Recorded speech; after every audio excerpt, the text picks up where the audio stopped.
there, and there. These are three commonly confused homonyms. Let's briefly break down the differences between the three. First, we have there, T-H-E-R-E.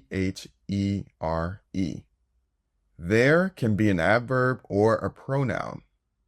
As an adverb, it refers to a place and tells where something exists. As a pronoun, it's used to introduce the subject of a sentence or a clause.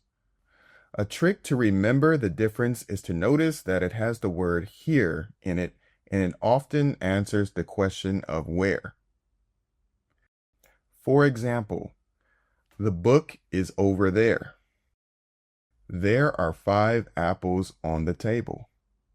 We can also use it in questions. Are there any apples left? Is there school tomorrow?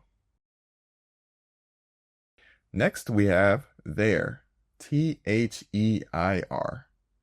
This word shows ownership and is the possessive form of they. It refers to something that belongs to a group of people or animals. For example, that is their car. The students forgot their homework.